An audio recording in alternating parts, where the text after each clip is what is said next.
नमस्कार। मैं नीतीश गुप्ता आप सभी का स्वागत करता हूं हमारे आज के एपिसोड में, जहां पे हम डिस्कस करेंगे ईरान और इजरायल के बीच में बढ़ती हुई वॉर के स्टेटस को। तो ये जानने को मिला कि अमेरिका ने ईरान पे स्ट्राइक करके अपनी तरफ से वॉर डिक्लेयर कर दिया है, और वो कोशिश कर रहे हैं, अमेरिका ये कोशिश कर रहा है कि ईरान के संग किसी तरह से टेबल पे बैठा जा सके, क्योंकि ईरान अब वीक हो चुका है। उनके पास जो न्यूक्लियर की संभावना थी वेपन बनाने की, वो पूरी तरह से तहस नहस हो चुकी है। इन सब के बीच होते होते आज हमको ये सुनने को मिला है कि ईरान की तरफ से ये कहा जा रहा है कि उनको ये आभास हो चुका था पहले से ही कि शायद अमेरिका उन पर स्ट्राइक करेगा, या किसी और तरह की किसी और कंट्री की तरफ से स्ट्राइक हो सकता है, चाहे वो इसराइल ही क्यों ना हो। जिसकी वजह से उन्होंने पहले ही करीब 20 ट्रकों को बुला करके अपने जहाँ पे न्यूक्लियर साइट्स है वहां पे सैटेलाइट इमेजेस में देखा भी गया है ये कि उनके तरफ से वो जो उनके यूरेनियम डिपॉजिट्स थे उनको शायद मूव करके किसी अननोन लोकेशन पे ले जाया गया है। इस टॉपिक के बारे में ज्यादा जानकारी प्राप्त करने के लिए हम अपने फ्रेंड अतनु का स्वागत करते हैं। नमस्कार अतनु जी, वेलकम करते हैं आपका हमारे आज के एपिसोड में। इसके बारे में आप हमको जरा डिटेल में जानकारी दे सकते हैं तो बहुत अच्छा रहेगा। देखिए, ये जो प्रेजेंट सिचुएशन है ये दुनिया में अभी ये हम लोग एक्सपेक्ट कर सकते हैं कि ये कभी भी एस्केलेट कर सकता है। ऑलरेडी हम लोग देखे कि इसमें यूएस जो है डायरेक्टली इन्वॉल्व हो गया है। और यूएस इन्वॉल्व होना ही था क्योंकि यूएस अपने तरफ से बहुत लगभग जो फरवरी में मीटिंग हुआ था डोनाल्ड ट्रंप आने के बाद बेंजामिन नेतन्याहू का, वो आपका उसके बाद से उन्होंने अपने तरफ से अल्टीमेटम 60 डेज के अंदर आप लोग का ये जो भी प्रोग्राम है ये आप खत्म करो और आप लोग सुधर जाओ। अगर साइड देखा गया कि ईरान जो है वो थमने वाला नहीं है, वो अपना जो यूरेनियम है उसका कंटिन्यूस एनरिच करते जा रहे हैं। और वो अभी कहा जा रहा है कि वो 60 मोर देन 60% हो गया। अब अगर ये एक स्टेप बस पीछे है, अगर ये 90% हो जाता है तो नो डाउट उससे आगे जाके न्यूक्लियर बॉम्ब बन सकता है। और इसी का जो काम है ये ईरान में चल रहा था। ये जो ईरान का जो भी लोकेशन है आज के डेट में अगर हम लोग देखें दो तीन फोटो ज्यादा हाईलाइट हो रहा है। कहा जा रहा है कि यहाँ जो यूरेनियम का एनरिचमेंट है वो नेक्स्ट लेवल पे जा रहा था। और ये जो लोकेशन है ये लोकेशन जमीन के काफी नीचे है, जहाँ ईरान का कहना है कि यूएस का कोई भी बॉम्बर्स हो उसमें कुछ आगे जाकर कुछ नहीं कर सकता। ऑन द अदर साइड अभी एक चीज हम लोग को देखने को मिल रहा है कि कुछ ट्रक्स जो कि सैटेलाइट पिक्चर्स के द्वारा दिखाया गया है कि सर्टेन अमाउंट ऑफ ट्रक्स जो ऑलरेडी सोलूशन के जो मतलब एंट्रेंस है वहां गए थे और वहां से निकल भी गए। तो कहा जा रहा है कि ये जो ट्रक्स थे इससे जो यूरेनियम है उसको रिलोकेट किया गया है और ये एनरिच यूरेनियम है। और ये एक ऐसा जगह में रिलोकेट किया गया है। ऑब्वियसली वहाँ मिलिट्री तो रहेगा ईरान का जो है, जहाँ ईरान का ये जो न्यूक्लियर प्रोग्राम है ये चल रहा है।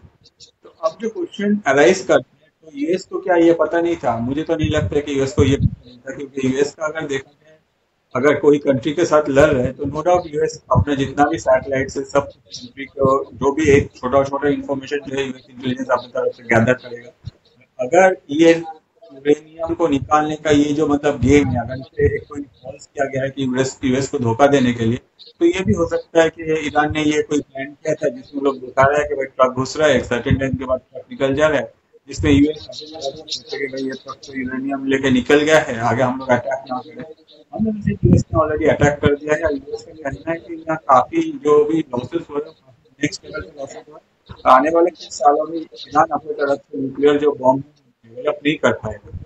ऑन द अदर साइड एक और चीज इसमें आता है कि ईरान का कहना है कि वो लोग का जो भी न्यूक्लियर प्रोग्राम था वो एकदम मतलब सटीक तरह से चल रहा है। अब कौन सच बोले ये तो हम लोग को पता नहीं, मगर हम लोग को जो भी सैटेलाइट मिल रहा है या फिर जो भी हम लोग को है उस हिसाब से assumption कर सकते हैं या फिर हम लोग को उस हिसाब से जो इन्फॉर्मेशन है वो हम लोग आगे बढ़ सकते तो इसके साथ ही साथ हमको ये भी तो सुनने में आ रहा था जी कि यूएस की तरफ से एक वापस से ये डिक्लेयर किया गया है कि ईरान उनके साथ आके बैठे।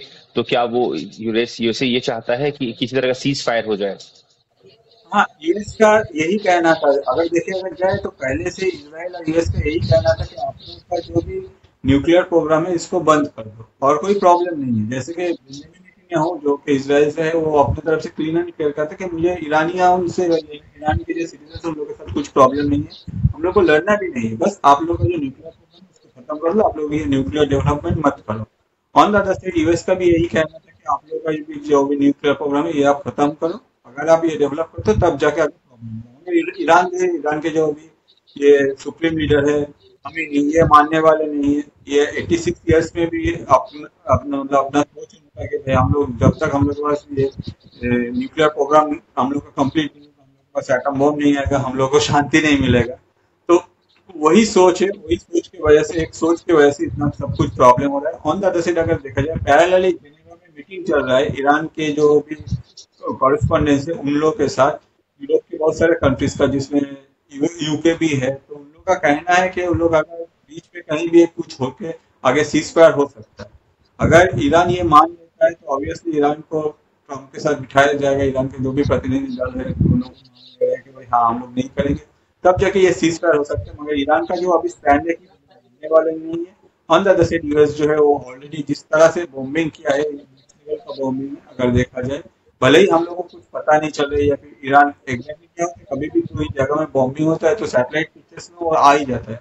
मगर अगर जमीन के नीचे बॉम्बिंग हुआ है उसका तो हम लोग सिर्फ देख सकते हैं कि इंट्रेंस पे बॉम्बिंग हुआ है, वो हम लोग को दिखाई देगा। मगर जमीन के नीचे कितना जी वो इफेक्टिव है या फिर कितना जो न्यूक्लियर साइट है उसका क्या हालत है, वो तो हम लोग को पता नहीं चलेगा। जिसकी वजह से ये बॉम्बिंग किस लेवल पे हुआ है या फिर ईरान का जो भी प्रोग्राम चल रहा है न्यूक्लियर प्रोग्राम, वो अभी भी कुछ भी उसमें पॉजिटिव ईरान देख सकते हैं या नहीं, ये भी एक क्वेश्चनेबल है।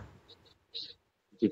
और इसके साथ ही साथ हमको ये सुनने में आया है कि जितने भी इस्लामिक नेशंस हैं, जिनमें से ओमान, सऊदी अरबिया, पाकिस्तान और इराक, इनफैक्ट ईरान और इराक के बीच में काफी एक खट्टा रिश्ता था, उसके बावजूद भी इराक ने भी इस बात का पूरा खंडन किया है कि अमेरिका को इस युद्ध में इन्वॉल्व नहीं होना चाहिए था। और कहीं ना कहीं एक तरह की चेतावनी दी जा रही है कि अगर चीजें एस्केलेट होती हैं तो अमेरिका को भी इसका दावा देना भरना पड़ेगा। और इसके साथ ही साथ गल्फ ऑफ स्टेट जो इनका स्टेट ऑफ थमस स्टेट ऑफ हमस जो ईरान के अंडर में आता है, उस पे पूरी तरह से उनके पार्लियामेंट में अनाउंस कर दिया गया कि हम उनको बंद कर रहे हैं और किसी भी तरह की आयात वहां से अभी नहीं होगी, जिससे क्रूड ऑयल में एक बहुत बड़ा धक्का लगेगा और अपने हमारे वर्ल्ड की 20 to 30% ऑफ द पूरे जो क्रूड और नेचुरल गैस का जो रूट है वो गल्फ ऑफ हमस को ही फॉलो करता है।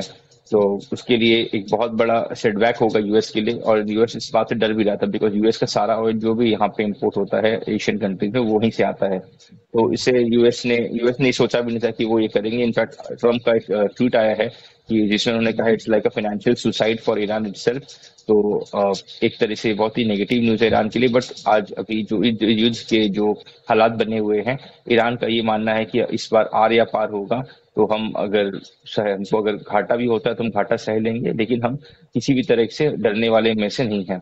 तो इस चीज का तो अनुभव तो इसमें यूएस ने भी नहीं किया था। ऐड करना चाहूंगा, सॉरी फॉर द इंटरप्शन, क्योंकि ये जो ये जो रूट है यहाँ से जितना भी ऑयल ईरान अपने मतलब ईरान के बगल से जो ऑयल आता है, उसमें से ज्यादातर जो ऑयल आता है ये आपको सबसे ज्यादा जो लेता है वो China, country like India.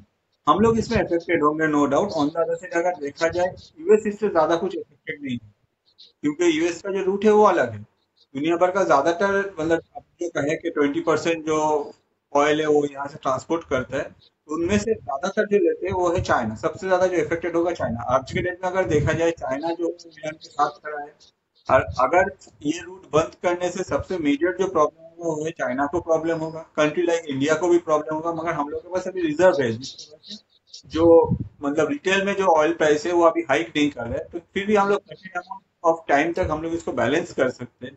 On the other side Iran ये करके ऐसा, ईरान का जो सोच है कि हम लोग यूएस के ऊपर कुछ ज्यादा ही दबाव डालेंगे या फिर यूएस के अगेंस्ट में एक बहुत ही अच्छा स्टेप होगा, ये कुछ खास इफेक्ट नहीं होगा। उल्टा देखा जाए तो इसका जो इफेक्ट लॉन्ग टर्म में जो ईरान के फ्रेंड्स है जैसे कि कंट्री लाइक चाइना या फिर इंडिया, इन लोग के ऊपर आएगा, साथ ही साथ ईरान के ऊपर भी इसका आएगा। ऑन द अदर साइड अगर ये करता है तो यूएस को एक और ऑप्शन मिल जाएगा ईरान के ऊपर अटैक करने के लिए, एक और रीजन मिल जाएगा। यूएस इसको भी इशू बना के दुनिया के सामने एक अच्छी तरह से परोसता जाएगा कि देखिए ये कंट्री ऐसा न्यूक्लियर डेवलपमेंट कर रहा था, हम लोग रोकना चाहे तो ये दुनिया का जो ऑयल है उसमें भी ये रोक रहा है, तो हम लोग उसके अगेंस्ट में स्टैंड ले रहे हैं।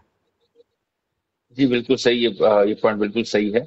तो इसके साथ ही अभी देखना पड़ेगा हमको आगे कि किस तरीके से ईरान और इसराइल के बीच में जो आगे एक समझौता होने की बात हो रही है वो किस रूप पे जाती है, किस रास्ते पे चलती है, और यूएस का इस सारे बीच में क्या रोल रहता है। चाइना और रशिया क्या करते हैं सामने आने वाले दिनों में जरूर पता चलेगा, बिकॉज रशिया और चाइना ने भी कंडेम किया है यूएस के स्ट्राइक को। इनफैक्ट रशिया ने कहीं ऑफर भी किया है कि अगर वो चाहे तो ईरान इफ चाहे तो रशिया अपने न्यूक्लियर वॉर्स उनको दे सकता है। देखिए ये बात तो बस बोलने के लिए है, इसमें कितनी सच्चाई है और कितना ये इस सच में होगा इस पे तो मेरी तरफ से क्या अभी हुआ हम। है, जैसे जो एक्स प्रेसिडेंट है जो कि अभी पुतिन के बहुत ही करीब है, उनका कहना है कि अगर ईरान अपने तरफ से न्यूक्लियर डेवलपमेंट ना कर पाए तो ऐसे इन फ्यूचर हो सकता है कि न्यूक्लियर जो वेपन है वो ईरान को देंगे। मगर ये तो बात कहें, आपने जैसा कहा कि ये बात सिर्फ कहने का है, कोई भी कंट्री दूसरे कंट्री को ऐसे फ्री में न्यूक्लियर वेपन नहीं देते। ये बिल्कुल नहीं देता है, बट कहीं ना कहीं उनके बीच में एक समझौता हो सकता है, अगर रशिया चाहे तो उनके साथ कोई एक ऐसा लैंड डील या ऐसा कुछ समझौता ऐसा। बहुत ही ऐसे फिनेंशियल ट्रांजैक्शन है जिसकी वजह से लोगों में समझौता कभी भी हो सकता है। साथ ही साथ अगर हम लोग देखें, किंग जोंग जो है वो भी बेकरार है कि भाई हमें तो बटन लेके रेडी हूँ, अगर आपको एक बटन चाहिए आप फिर से ले लो मेरे से, आगे जाके जाओ ये इसके ऊपर कूद पड़ो। तो ये अगर देखा जाए तो दुनिया में बहुत सारा कंट्री जो है सपोर्ट कर रहा है, मगर प्रोएक्टिवली आगे जाके कौन इसको देगा, या फिर चाइना अगर देता है, मुझे नहीं लगता कि चाइना कभी भी ये इंफॉर्मेशन जो है वो दुनिया के सामने लाना चाहेगा, क्योंकि चाइना हमेशा अपना जो ट्रेड है उसको सेफ साइड में रख के गेम खेलता है। जी जी, शुक्रिया तनु जी, इन सब चीज़ों की इंसाइट देने के लिए। और हम नेक्स्ट अपडेट के साथ बहुत जल्दी हमारी दूसरा वीडियो बनाएंगे, और हम उम्मीद करते हैं कि दुनिया में जो इतना उथल पुथल मचा हुआ है थोड़ा शांत हो। नमस्कार दोस्तों, आज के लिए हम यहीं पे समाप्त करना चाहेंगे। Thank you so much. और प्लीज़ चैनल को जरूर शेयर और सब्सक्राइब करें, और अपने दोस्तों के साथ जरूर शेयर करें, और अपने इंसाइट हमको अपने आइडियाज़ दें अपने कमेंट्स में कि हम आगे और कौन सी वीडियो जरूर बना पाएं। धन्यवाद। जय हिंद। धन्यवाद। जी, जय हिंद।